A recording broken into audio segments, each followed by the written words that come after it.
जय हिंद दोस्तों, मैं बलराम कुमार और बलराम स्टडी एकेडमी में आप सभी का स्वागत है। आज हम आप लोग के बीच पढ़ने वाले हैं प्रकाश संबंधित प्रश्न, है ना।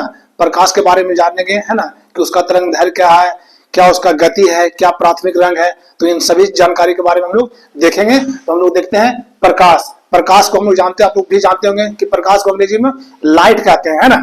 तो इसका सबसे पहले हम लोग परिभाषा देखेंगे, परिभाषा की प्रकाश किसे कहते हैं, है ना। तो हमने लिखा है कि प्रकाश एक ऊर्जा है, प्रकाश एक ऊर्जा है जो स्वयं अदृश्य होकर दूसरी वस्तुओं को देखने में मदद करे, उसे प्रकाश कहते हैं, ना। प्रकाश क्या है? ऊर्जा है, एक प्रकार का क्या है? एनर्जी है, पावर है, जो स्वयं अदृश्य होकर, चूंकि हम प्रकाश को तो देख नहीं सकते हैं, लेकिन वो स्वयं अदृश्य होकर दूसरे वस्तुओं को देखने में हमको मदद पहुंचाता है ना। और इसमें है कि देखिए ये क्या है भाई, तो जो प्रकाश का तरंग दैर्घ्य है, माने तरंग दैर्घ्य क्या है? एक तरह की लंबाई है ना प्रकाश का। तो प्रकाश का तरंग दैर्घ्य कितना है? तो 3900 एंगस्ट्रॉम से तरंग दैर्घ्य है, जो कितना है? 3900 एंगस्ट्रॉम से 7800 एंगस्ट्रॉम है प्रकाश का तरंग दैर्घ्य, है ना। हम लोग देखेंगे अगला पॉइंट में कि रंग और उसके तरंग दैर्घ्य, रंग और उसके तरंग दैर्घ्य। तो रंग में हम लोग देखेंगे वैगनी, वैगनी को हम लोग अंग्रेजी में क्या कहते हैं? तो वायलेट बोलते हैं, वायलेट बोलते हैं। उसका तरंग दैर्घ्य, जब भी तरंग दैर्घ्य मापा जाता है तो नैनोमीटर में मापा जाता है। तरंग दैर्घ्य किसमें मापा जाता है? तो नैनोमीटर में मापा जाता है। तो वायलेट वैगनी का तरंग दैर्घ्य कितना है? तो 380 से 450 नैनोमीटर है। सेकेंड में है नीला, जिसे हम लोग ब्लू कहते हैं। इसका तरंग दैर्घ्य कितना है? तो इसका तरंग दैर्घ्य है 450 से 495, 450 से 495 इसका क्या है?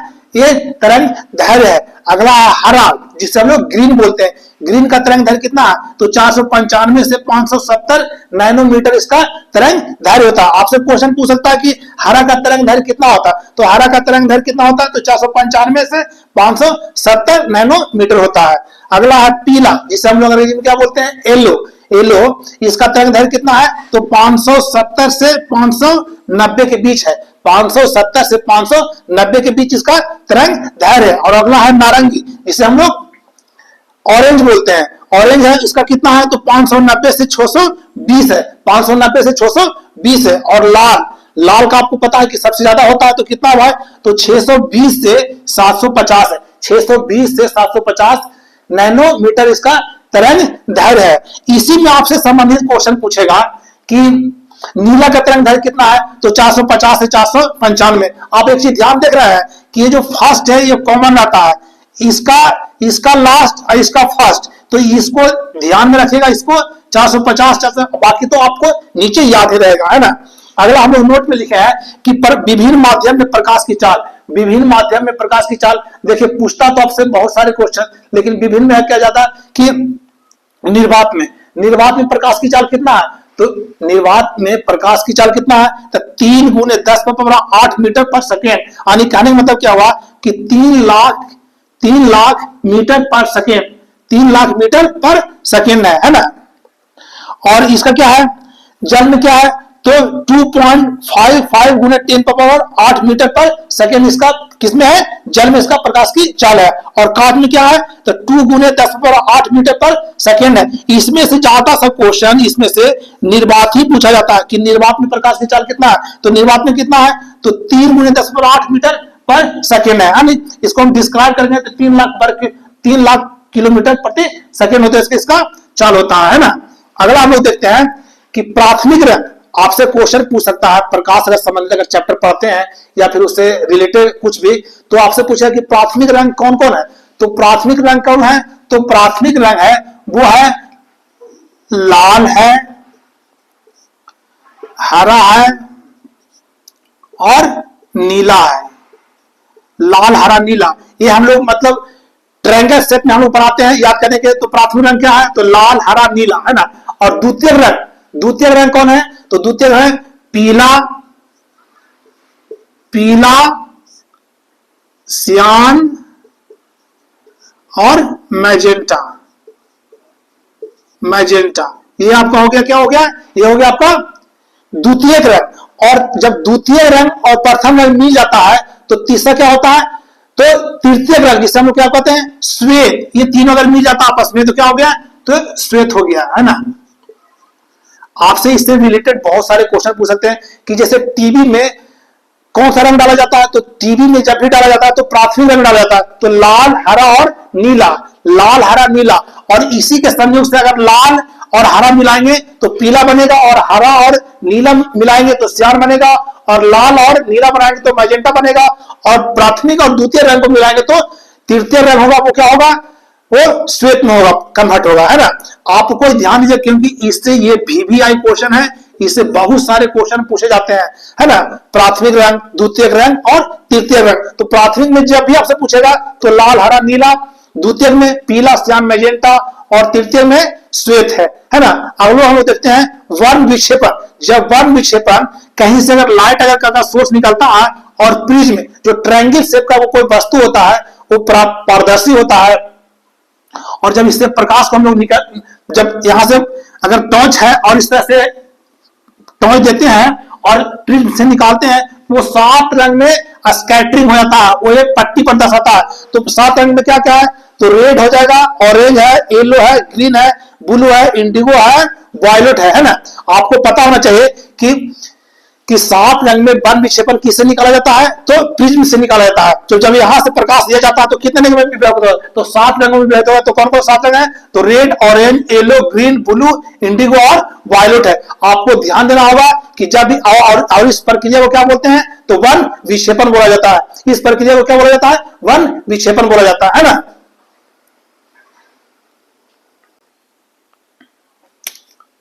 इसी में अगला पॉइंट है कि इसमें जिसमें हम लोग को इसमें हम VVI पॉइंट में हम लोग निरूपित किए हैं ना कि लाल रंग का तरंग दैर्घ्य सबसे अधिक होता है।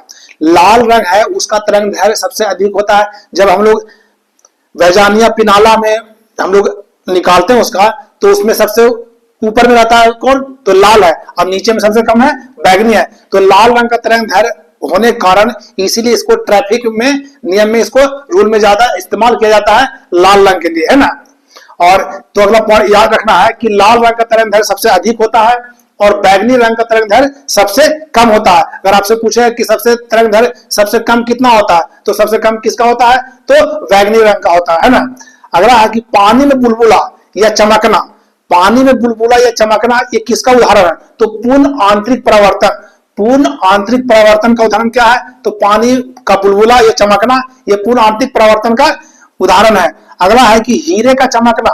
हीरा का चमकना, हीरा जो चमकता है, और या फिर मिर्ग मरीच का हीरा का चमकना क्या कहलाता है? तो पूर्ण आंतरिक परावर्तन। ये सब क्वेश्चन आपको मिलेगा बहुत सारे एग्जाम में। और मिर्ग मरीच का क्या है? मिर्ग मरीच का क्या होता है? जैसे कि आप रोड पर चलते हैं, चाहे बालू वाले स्थान पे चलते हैं, तो उसमें क्या लगता है कि जैसे अगर रोड पर ही चलते हैं तो दूर से देखते हैं गर्मी दिन में, तो क्या है?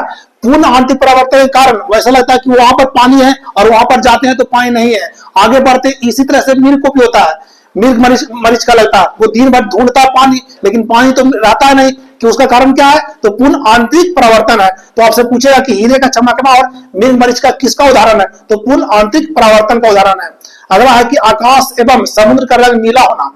आकाश एवं समुद्र का रंग नीला होना किसका उदाहरण है? तो प्रकाश के प्रकीर्णन का उदाहरण है। किसका है? तो प्रकाश के प्रकीर्णन का उदाहरण है।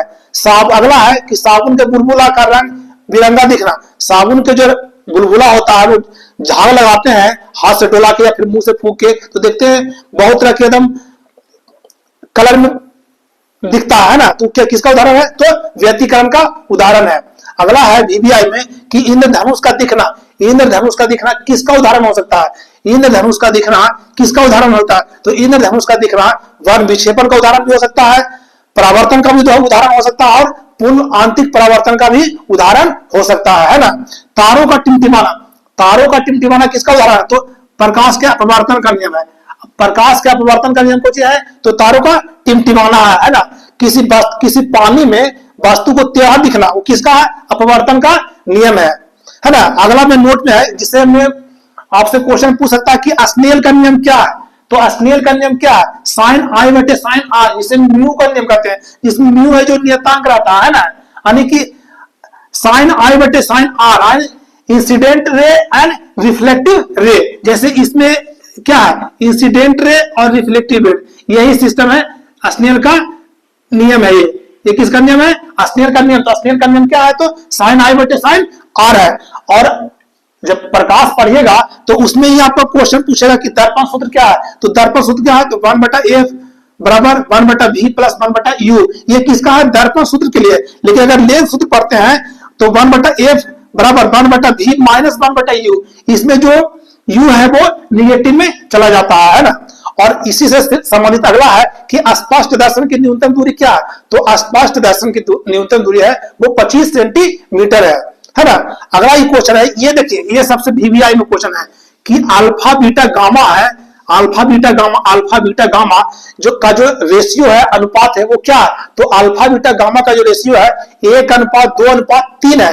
जब भी अल्फा बीटा गामा रहेगा तो 1:2:3 अनुपात में रहेगा, है ना। तो इसलिए इसको ध्यान दीजिएगा, इसको वीवीआई में नोट कर लीजिए, क्योंकि इससे क्वेश्चन आपसे पूछ सकता है ना। और इसमें कुछ खोज है किरण से संबंधित, वो देखते हैं हम लोग कि गामा किरण का खोज किसने किया, तो वैक्यूअल, गामा किरण का खोज किसने किया, तो वैक्यूअल ने। और एक्स किरण रोंजन खोज किए थे। और पराबैंगनी किरण किसने खोज किया, तो रीटर ने। और दृश्य विकिरण न्यूटन। और अवरक्त विकिरण हर्शल। और लघु रेडियो तरंग हेनरिक हर्ट्ज। और दीर्घ रेडियो तरंग किसका खोज किया, तो मार्कोनी है। हम आपको इसको इसलिए दिए हैं क्योंकि वीवीआई में भी ये भी क्वेश्चन आया था, वीवीआई में इससे भी क्वेश्चन पूछ जाते हैं, इस पर ध्यान दीजिएगा, है ना।